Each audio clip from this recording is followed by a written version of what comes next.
Hola, ¿qué tal? Dios les bendiga. Bienvenidos a este canal de la Iglesia Bautista Central de Ciudad Obregón. Esto es Escuela Dominical, estudios especialmente indicados para adultos y también para jóvenes. Dice la palabra de Dios en Juan 8:32, y conoceréis la verdad y la verdad os hará libres. Muy bien. Este es el estudio número 2 del libro de Apocalipsis, correspondiente al día domingo 26 de septiembre de 2021. El tema es la visión del Hijo del Hombre. Un tema interesante. Y recuerde que cada domingo a las 10 de la mañana les tenemos preparados nuevos estudios. En este caso el que sigue, ¿verdad? El estudio número 3 de Apocalipsis. No se los pierda, es muy importante que usted conozca de la palabra de Dios. Bien, vamos a leer una porción de la palabra de Dios relacionada con este tema. La base bíblica completa es Apocalipsis 1 del 4 al 16, pero ahorita vamos a leer Apocalipsis 1 del 4 al 8. Esperemos que ya tengan sus Biblias ahí, hermanos, preparadas. Vamos entonces a leer Apocalipsis 1, versículos del 4 al 8. Juan, a las 7 iglesias que están en Asia, gracia y paz a vosotros del que es y que era y que ha de venir, y de los 7 espíritus que están delante de su trono, y de Jesucristo el testigo fiel, el primogénito de los muertos y el soberano de los reyes de la tierra, al que nos amó y nos lavó de nuestros pecados con su sangre, y nos hizo reyes y sacerdotes para Dios, su Padre. A él sea la gloria e imperio por los siglos de los siglos. Amén. He aquí que viene con las nubes, y todo ojo le verá, y los que le traspasaron, y todos los linajes de la tierra harán lamentación por él.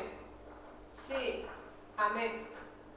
Yo soy el alfa y el omega, principio y fin, dice el Señor, el que es y que era y que ha de venir, el Todopoderoso. Amén. Dios bendiga su palabra. Bien, vamos ahora a hacer una oración para poner este tiempo en las manos de Dios. Nos ponemos en actitud de oración. Bendito Dios y Padre Celestial, te damos gracias, Señor, por este tiempo que nos permites tener. Te pedimos que ahora que va a ser expuesta tu palabra, añadas tu bendición a ella y pueda ser de edificación para tu iglesia y de gran bendición para cada persona que escuche y vea este estudio, mi Dios. Todo lo ponemos en tus manos, con el perdón de nuestros pecados, en el nombre de tu Hijo amado, nuestro Señor y Salvador Jesucristo. Amén. Bien, vamos entonces a entrar a lo que es la introducción de este estudio. La visión del Hijo del Hombre. Bien, entonces en el Apocalipsis, fíjese bien, es característico el uso de números, de símbolos, números que simbolizan algo. Así es como, por ejemplo, el 3 quiere decir divinidad, el número 3. El 4, el mundo, para referirse al mundo. Por eso el 7, que es el 3 más 4, describe lo perfecto, el número 7. El 1 es la unidad y el 2 lo duplicado y fortalecido. Así es como debemos entender estos números cuando vienen en el lenguaje simbólico en el libro de Apocalipsis. Apocalipsis fue escrito como una carta a las iglesias de aquel tiempo, ¿verdad? En especial a esas iglesias que menciona al principio el libro de Apocalipsis. 7 iglesias, fíjese que ahí está precisamente el número 7. Estaban esas iglesias enfrentando la hostilidad oficial en ese tiempo.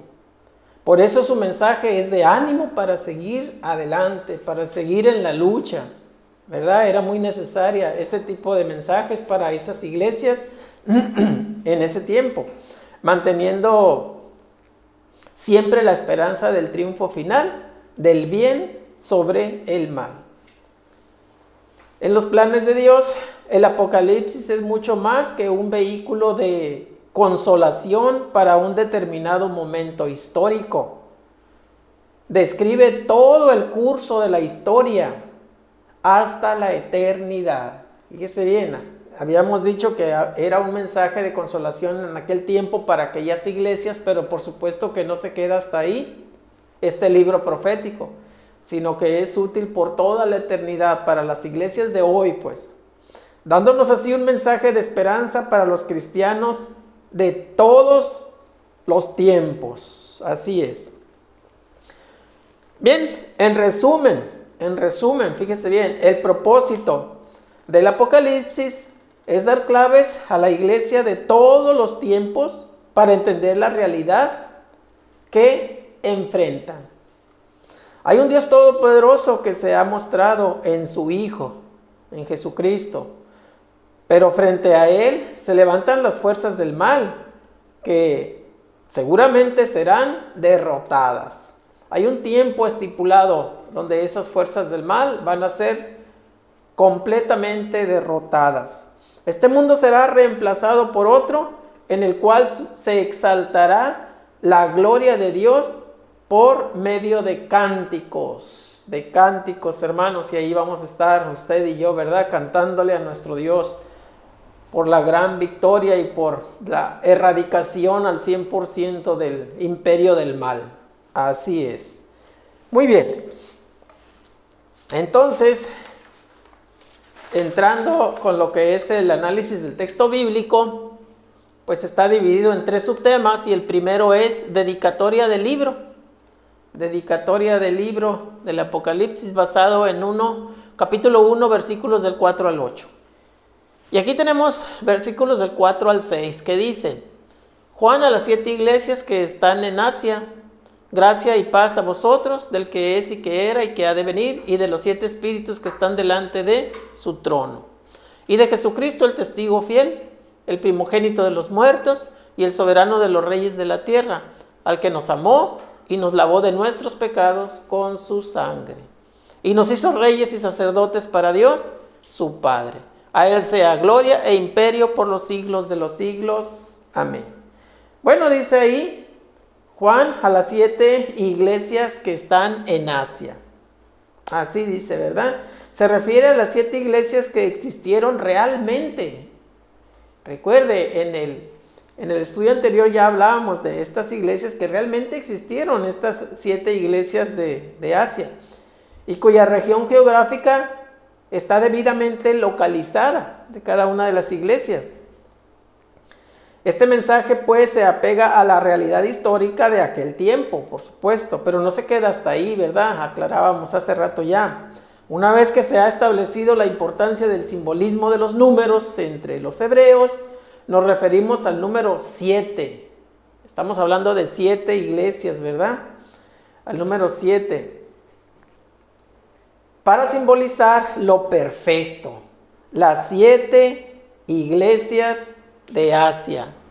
Las 7 iglesias de Asia representan a todas las iglesias cristianas en todas partes del mundo, con sus virtudes y sus defectos. Ahí está lo importante, ¿verdad? La trascendencia que tiene la palabra de Dios, y en especial aquí en esto que estamos diciendo. No nada más el mensaje se queda ahí para esas 7 iglesias que existieron realmente. No, sino para todas las iglesias, para toda la iglesia en todo tiempo, ¿verdad? En todos los tiempos. El mensaje viene de parte de quien nos amó y nos libró de nuestros pecados con su sangre, como decía, ¿verdad? En el versículo 5-6. No cabe duda, es un mensaje de parte de Jesucristo. Él mismo nos llamó a desempeñar un ministerio sacerdotal. Y esto es muy cierto, ¿eh? Él nos llamó a desempeñar un ministerio sacerdotal a usted y a mí. ¿En qué sentido? Bueno, en el sentido de que cada creyente puede ayudar a otras personas a encontrar el camino al cielo. Eso es muy cierto, ¿verdad? A veces con el puro testimonio que demos ya es suficiente para que otros se acerquen y sean salvos y salven su alma por la eternidad. Por eso es importante la manera en cómo vivamos, ¿verdad? La palabra de Dios. Muy bien. Versículos 7 al 8 dice: he aquí que viene con las nubes, y todo ojo le verá, y los que le traspasaron, y todos los linajes de la tierra harán lamentación por él. Sí, amén. Y luego el 8 dice: yo soy el alfa y la omega, el principio y el fin, dice el Señor, el que es y que era y que ha de venir, el todopoderoso. Muy bien. Entonces, el concepto que tenemos de la historia es lineal, en el sentido de que tiene un principio y se mueve hacia un final. Dice ahí: yo soy el alfa y la omega, ¿verdad? El principio y el fin. Cabe destacar aquí que hay otras culturas y regiones que tienen un concepto cíclico de la historia, no lineal como nosotros creemos, ¿verdad? Tienen un concepto cíclico. Es decir, que todo se repite en ciclos una y otra vez. El Todopoderoso es el alfa y la omega, decíamos, ¿verdad? Vendrá otra vez para poner fin a la historia, Subtema 2 es un cristiano ante su Señor, así se titula. Apocalipsis 1 del 9 al 12. Aquí tenemos del 9 al 11 y dice: yo, Juan, vuestro hermano y copartícipe vuestro en la tribulación, en el reino y en la paciencia de Jesucristo, estaba en la isla llamada Patmos, por causa de la palabra de Dios y el testimonio de Jesucristo. Yo estaba en el Espíritu en el día del Señor y oí detrás de mí una gran voz como de trompeta, que decía: yo soy el alfa y la omega, el primero y el último. Escribe en un libro lo que ves y envíalo a las 7 iglesias que están en Asia: a Éfeso, Esmirna, Pérgamo, Tiatira, Sardis, Filadelfia y la Odisea. Bien, Juan se identifica en estos versículos, se identifica y da información acerca de las circunstancias que lo rodean, ¿verdad? ¿Cómo era que estaba él en la isla de Patmos? Bueno, dice claramente que su estancia en esa isla no es precisamente para disfrutar de unas vacaciones. No, ¿verdad? Está allí por causa de la palabra de Dios y del testimonio de Jesús, como dice aquí, ¿verdad? Juan estaba en el Espíritu, también lo dice la palabra. Tenía una comunión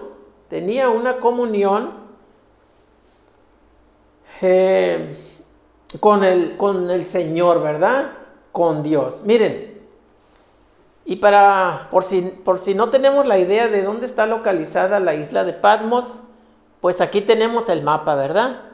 Ahí puede localizar usted Italia, por ejemplo, allá está Grecia, y en ese globo que apunta, la puntita del globo abajo, esa es la isla de Patmos. Ahí es donde estaba Juan, donde recibió la visión para escribir, y el mensaje para escribir el libro del Apocalipsis. Ahí está la isla de Patmos. Muy bien, entonces está ahí por causa de la palabra de Dios, decíamos, ¿verdad? Y por el testimonio de Jesús. Entonces, tenía una comunión íntima con el Señor, decíamos, así es, lo cual le permitía ser instrumento idóneo a Juan para llevar el mensaje de consolación y fortaleza a las iglesias que estaban sufriendo en su día, en su tiempo. En ese tiempo que Juan estaba viviendo, la iglesia sufría a causa de las autoridades de ese tiempo, y a todas aquellas que en todos los tiempos se enfrentan tribulación. O sea, el mensaje de consolación sigue a través de los tiempos hasta ahora y lo que viene todavía. Muy bien. Versículos del 9 al 11. Aquí dice: en el día del Señor. Son los mismos de la vez anterior, ¿verdad? Nada más que estamos aclarando o hablando acerca de lo que está subrayado. El día del Señor, la mayoría de los eruditos está de acuerdo en que se refiere al día domingo. Usted puede ver en 1 Corintios 16:2, el primer día de la semana, pues, ¿sí? Entonces, la tarea de Juan es muy clara, tenía que escribir lo que se le iba a revelar. Ese libro que resultara sería enviado a las 7 iglesias de Asia. Esa era la orden, ¿verdad?, de nuestro Dios para Pablo. Muy bien. La tarea de Juan, bueno, ahí está. Muy bien. Ahora sí, versículo 12. Dice, y me volví para ver la voz que hablaba conmigo, y vuelto vi 7 candeleros de oro. Bueno, el candelero o lámpara de los 7 brazos en el Antiguo Testamento simbolizaba al pueblo de Israel. Eso simbolizaba este candelero. En la visión de Juan, los 7 candeleros simbolizan la iglesia de Cristo. Son 7, número perfecto, ¿verdad? La iglesia de Cristo, el cuerpo de Cristo, es el nuevo Israel. Recordemos que en otras partes de la Biblia la iglesia es el cuerpo de Cristo y la cabeza de la iglesia es Cristo precisamente. También se le presenta como la novia del Cordero, ¿verdad? Muy bien. El subtema 3, presentación del Hijo del Hombre, basado en Apocalipsis 1, del 13 al 16. Muy bien. Y el versículo 13 dice, y en medio de los 7 candeleros a uno semejante al Hijo del Hombre, vestido de una ropa que llegaba hasta los pies, y ceñido por el pecho con un cinto de oro. Bueno, esta descripción que vemos en el versículo 13, que Juan hace del Señor, es impresionante, si nos fijamos bien ahí, y debe entenderse como algo simbólico y visto paulatinamente, como un rompecabezas que poco a poco se va armando. Sí, hablamos de este versículo y los que siguen que ahorita vamos a ir tratando, ¿sí? Lo primero que se nos dice es que andaba entre 7 candeleros, como lo vemos aquí, ¿verdad? 7 candeleros. Y note que estamos hablando del número 7. Ya dijimos lo que significaba cada número, ¿verdad? Y es claro que cada candelero, el candelero es un elemento central del culto en el Antiguo Testamento. Representan, cada candelero, fíjese bien, representa a una de las 7 iglesias, ¿sí? Son 7 candeleros y habla de las 7 iglesias, el mensaje a las 7 iglesias, entonces uno para cada uno, entonces cada candelero representa a una iglesia. Los detalles de su atuendo hablan de un sacerdote, que dice en su atuendo, vestido de una ropa que llegaba hasta los pies y ceñido por el pecho con un cinto de oro. Entonces, como vestían los sacerdotes. En Daniel 10:5 nos habla del cinto de oro. Es señal de realeza. Él es el supremo sacerdote real. Jesucristo, el supremo sacerdote real. A la vez que es rey, intercede por nosotros. Qué importante eso, ¿verdad? Que Cristo está siempre ahí intercediendo como abogado, ¿verdad? Por nosotros. Porque el diablo está, por lo contrario, acusándonos día y noche, ¿verdad? Y Cristo es nuestro abogado. Amén. Versículo 14. Dice, su cabeza y sus cabellos eran blancos como blanca lana, como nieve, sus ojos como llama de fuego. Bueno, también nos hace pensar en Daniel 7:9, este versículo, Daniel 7:9, usted puede checar estas citas. La referencia al cabello, pues el profeta dice haber visto un anciano de días, una persona ya muy mayor, cuyo cabello se destaca por la blancura, y la blancura es señal de pureza. Pero entonces la visión se hace más impresionante, cuando habla de sus ojos, porque dice sus ojos como llama de fuego, aquí al final, ¿verdad? Sus ojos como llama de fuego, nos habla del fuego consumidor, del fuego consumidor. En Hebreos 12:29 puede usted leer algo similar. Hebreos 12:29. Pues su mirada alcanza a penetrar hasta lo más profundo, el fuego consumidor de su mirada. Y esto lo lamentarán todos aquellos que no obedecen al mensaje de perdón de pecados, de salvación de las almas. Muy bien. Versículo 15 dice: y sus pies semejantes al bronce bruñido, refulgente como un horno, y su voz como estruendo de muchas aguas. Sigue impresionándonos aquí la descripción, ¿verdad? De la visión de Juan acerca del Hijo del Hombre, ¿verdad? Como dice el subtema. Entonces, habla de bronce, ¿verdad? De bronce.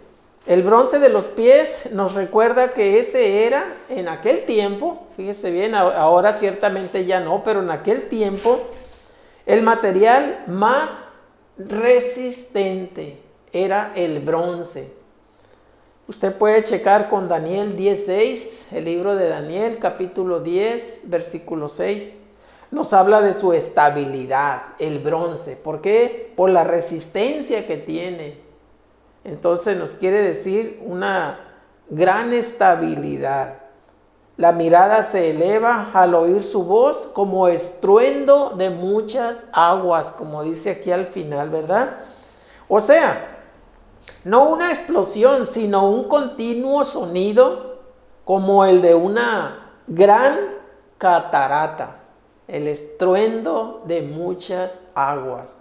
O si le ha tocado ver algún río, cuando recién ha caído una gran tormenta que viene crecido, se le llama, ¿verdad? Ese ruido de esas aguas, imagínense que es como este estruendo de muchas aguas que vienen bajando por ahí en ese río. Imagínense, si no lo ha visto, se puede imaginar el ruido que hace, el ruido constante que hacen esas aguas que van bajando y van hacia el mar. Versículo 16. Tenía en su diestra 7 estrellas. Otra vez, fíjese, note que 7, otra vez 7, número perfecto, 7 estrellas. De su boca salía una espada aguda de 2 filos, y su rostro era como el sol cuando resplandece en su fuerza. Bueno, sigue la descripción impresionante del Hijo del Hombre, ¿verdad?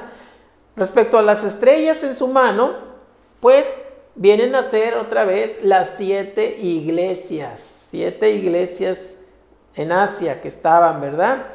O si lo preferimos, el total de las iglesias, ya hablando de nuestros tiempos, porque esta profecía no se queda nada más en aquel tiempo, hemos dicho ya, trasciende y nos alcanza. Así es. El total de las iglesias, dado que es el número perfecto, el número 7, ¿verdad? Lo que menos guarda relación con el resto es la espada aguda de 2 filos que sale de su boca. Esa espada aguda de 2 filos. La misma frase está en Efesios 6:17, en Hebreos 4:12. Pues así es toda la palabra que sale de la boca de Dios, ¿verdad? Como una espada de 2 filos, de doble filo. Al ver Juan el rostro del personaje semejante al Hijo de Dios, recordó su experiencia en el Monte Santo. ¿Se acuerdan? Si han leído por ahí en Mateo 17:2, cuando el fulgor del rostro del Señor era como el más brillante sol. Seguramente que Juan recordó aquella experiencia en el Monte Santo cuando se apareció aquí el Hijo del Hombre, o sea, Jesucristo, ¿verdad? Jesucristo, así es. Muy bien. Entonces, ¿qué podemos concluir en este estudio que hemos visto ya? Bueno, tenemos 3 puntos, ¿verdad? 3 puntos, aquí los tenemos. Número 1, Dios no es un Dios que se esconde. Claro que no, ¿verdad? Dios no es un Dios que se esconde, como creían los antiguos griegos, por ejemplo. Los sabios griegos llegaron a imaginar ciertamente un Dios creador. Recordemos cuando Pablo llega ahí a Grecia y ve varias estatuas, monumentos a los diferentes dioses en que creían el pueblo griego, y aún tenían una más que decía al Dios no conocido. O sea, tenían por ahí en mente que había otro Dios tal vez que había creado todo, porque todos los que tenían ahí ya seguramente no se les había asignado esa función, ¿verdad? Entonces tenían un monumento por ahí por si se les pasaba un Dios, y le pusieron ahí al Dios no conocido. Y por supuesto que Pablo aprovechó ese monumento, esa estatua, para predicarles de la palabra de Dios, ¿verdad? Dios le dio sabiduría a Pablo y de ahí se agarró para predicarles. Lamentablemente dice la palabra que por un poco se convertían, ellos mismos lo expresaron, pero no se convirtieron, tristemente, ¿verdad? Entonces, así eran los griegos, ¿verdad? Llegaron a imaginar un Dios creador, pero que luego no tenía contacto con su creación. Por eso dice ahí, Dios no es un Dios que se esconde, como creían los griegos, que seguramente decían ellos, hay un Dios creador, pero se apartó ya de su creación, se escondió. Eso pensaban, ¿verdad? Algo absurdo, que tal vez a usted también le parezca algo absurdo.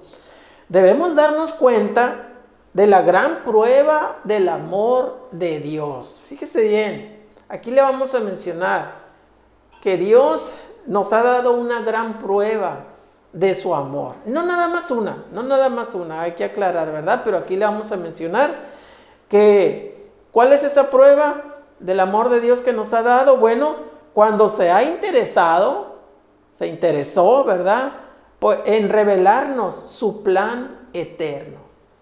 Dios se interesó en usted y en mí al revelarnos su plan eterno. Es decir, cómo habrían de terminar todo este sistema de cosas. Cómo habría de terminar, cómo le habría de poner fin a la historia. Así es, nos lo reveló a usted y a mí. Una gran prueba de su amor para con nosotros. Muy bien. Número 2, el alfa y el omega, o la omega.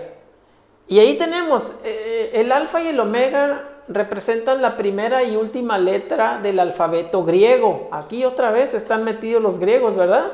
Una gran influencia, de todos modos.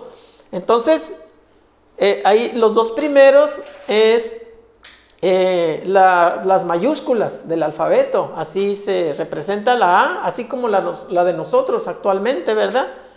Y la última letra, pues en el caso de nosotros es la Z, pero aquí, ahí está, la omega es la última letra del alfabeto griego. Y las otras dos, pues son las mismas, pero en letra minúscula, ¿verdad? Alfa y omega. Bueno, entonces, ¿qué tenemos que decir aquí? Bueno, que la iglesia cristiana usó y usa mucho este símbolo. Cristo mismo dijo, yo soy el alfa y la omega, el principio y el fin. ¿Por qué el principio? Bueno, el principio por el alfa y el fin por la omega, ¿verdad? Usó estos símbolos como principio y fin. Entonces, la revelación de Dios ha sido escrita. Esa fue su voluntad. Fue una muestra de amor, ¿verdad? Estábamos diciendo en el punto número 1. Para ellos se usan letras, símbolos, figuras de lenguaje, etcétera, etcétera. Y todas ellas son parte de la forma en que Dios se da a conocer. Por eso, cuando leemos o escuchamos, somos bienaventurados, ¿verdad? Acordémonos del estudio pasado que en el versículo 3 viene una bienaventuranza, ¿verdad? Para todos los que nos aplicamos a estudiar, a escudriñar las Escrituras, especialmente en este libro del Apocalipsis. Hablábamos de una bienaventuranza para todos aquellos que le presten o le prestemos atención a este libro. Hemos dicho también que es el libro que tiene un cierto grado de dificultad más elevado que los otros. Muy bien. Y el punto 3, tenemos razones para no temer. Usted y yo tenemos razones para no temer. ¿Por qué? Bueno, Jesús nos resume lo principal de su ministerio como motivo para tener aliento, para tener ánimo, no para tener miedo, ¿verdad? Hemos dicho ya que el día del Señor grande y temible va a llegar, un día no muy lejano, y ese día va a ser de gran lamento, pero ¿para quién? Para los que no quieren aceptar a Jesucristo como su Señor y su Salvador. Para usted y yo y un servidor, hermanos, que hemos aceptado a Cristo como nuestro Señor y Salvador, no tenemos por qué temer. No hay razones, como dice aquí, para que nosotros temamos ese día de gran juicio, ese día de gran juicio. Dice, Jesús nos resume lo principal de su ministerio como motivo para tener aliento. Estuvo muerto, pero vive nuestro Señor Jesucristo, ¿verdad? Resucitó al tercer día. Está a la diestra de Dios en estos momentos como abogado nuestro, ¿verdad? Y volverá triunfante en su segunda venida. Ya vimos cómo lo vio en su visión el apóstol Juan, ¿verdad? Como gran sacerdote real y como rey que viene para juicio. En su primera venida vino como oveja, como siervo, pero ahora viene como rey, como sacerdote real, con una espada de doble filo, decía, ¿verdad? Entonces, pero los cristianos no tenemos por qué temer. Así es. Entonces, volverá por su iglesia, la iglesia de Cristo. ¿Usted forma parte de la iglesia de Cristo ya? Si es así, felicidades, porque es algo muy grande, ¿verdad? De gran valor, pertenecer a la iglesia de Cristo. ¿Por qué? Porque tenemos a Cristo como Señor y Salvador, lo hemos aceptado en nuestro corazón, Señor y Salvador de nuestras almas. Si usted aún todavía no está seguro de que tiene a Cristo como su Señor y Salvador, hoy puede ser ese gran día para usted. Es tan sencillo pero tan importante. Solamente con un corazón sincero, platique con Dios y dígale que es pecador, porque todos somos pecadores, dice la palabra de Dios. Arrepiéntase de esos pecados, pídale perdón a Dios por cada uno de sus pecados y Dios le perdonará, si lo hace con un corazón sincero. Invite a su corazón, invite a Cristo a entrar a su corazón. Ábrale las puertas de su corazón a Cristo para que entre como Señor y Salvador de su alma. Y por supuesto, viva en una lucha constante, apartado del pecado. Una lucha, porque ciertamente es una lucha, ¿verdad? El ser cristianos, el ser hijo de Dios, es una lucha constante para vivir apartados del pecado. Pero tenemos una gran guía que es la palabra de Dios, que hay que atender cada día la palabra de Dios. Ella nos da dirección.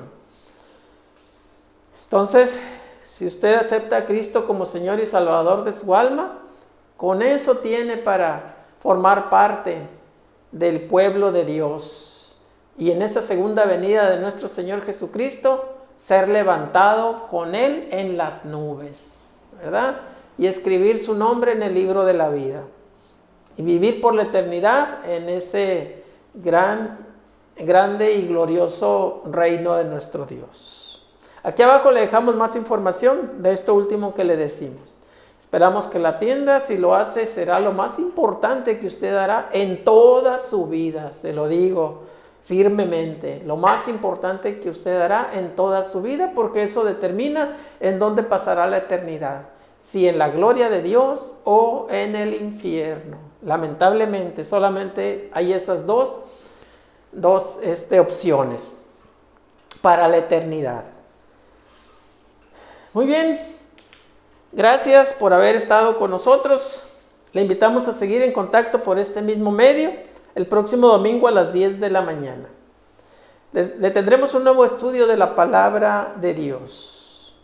Vamos a orar para así quedar despedidos. Nos ponemos en actitud de oración. Bendito Dios y Padre Celestial, te damos gracias, Señor, por este tiempo que tú has hecho posible.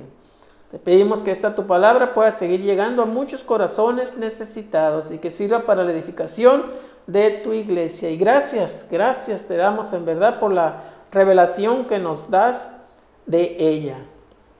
Perdona nuestras faltas. En Cristo Jesús, nuestro Señor y Salvador, oramos. Amén. Hasta la próxima. Dios les bendiga.